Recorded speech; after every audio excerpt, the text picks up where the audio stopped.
ஆண்டவராகிய இயேசு கிறிஸ்துவின் இனிய நாமத்தினாலே உங்கள் யாவரையும் வாழ்த்துகிறேன். கர்த்தர் தாமே உங்களை ஆசீர்வதித்து வழிநடத்துவாராக. இந்த காலை வேளையிலே நாம் தியானிக்கக்கூடிய தேவ வார்த்தையானது எபிரெயர் 12:2.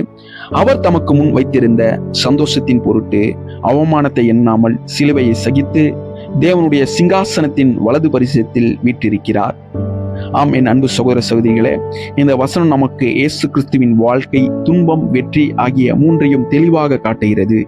இயேசு சிலுவையை நோக்கி நடந்தபோது அவர் துன்பத்தை மட்டும் பார்க்கவில்லை, அவருக்கு முன் இருந்த சந்தோஷத்தை பார்த்தார். அந்த சந்தோஷம் என்னவென்றால், மனிதன் ரட்சிக்கப்படுவது, பாவிகள் தேவனுடைய சமாதானத்தை பெறுவது, நம் தேவனுடைய பிள்ளைகளாக மாறுவது. நாம் இப்பொழுது சந்திக்கும் கஷ்டத்தை மட்டும் பார்க்காமல் தேவன் தரப்போகிற ஆசீர்வாதத்தை நோக்கி நாம் வாழ வேண்டும். அவமானத்தை எண்ணாமல் சகிக்க வேண்டும். சிலுவை என்பது மிகவும் அவமானமான மரணமாகும். ஆனாலும் இயேசு அதை எண்ணிக்கொள்ளவில்லை. அவர் அனுபவித்தார் இகழ்ச்சி, நிந்தை, வலி, போராட்டம். ஆனாலும் அவர் பின்னடையவில்லை. நம் தேவனுக்காக வாழும் பொழுது வரும் இகழ்ச்சி மனதில் வைத்துக் கொள்ளாமல் விசுவாசத்தை நிலைத்திருக்க வேண்டும். சிலுவையை சகிக்க வேண்டும். இயேசு விட்டுவிடவில்லை, அவர் சகித்தார்.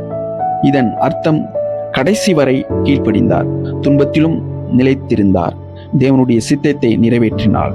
நம்முடைய வாழ்க்கையில் சோதனைகள் வரலாம், உபத்திரவங்கள் வரலாம், பாடுகள் வரலாம், போராட்டங்கள், அவமானங்கள் வரலாம். ஆனாலும் நம் விடாமல் நிற்க வேண்டும். இயேசு இப்பொழுது தேவனுடைய சிங்காசனத்தில் வலதுபுறத்தில் வீற்றிருக்கிறார்.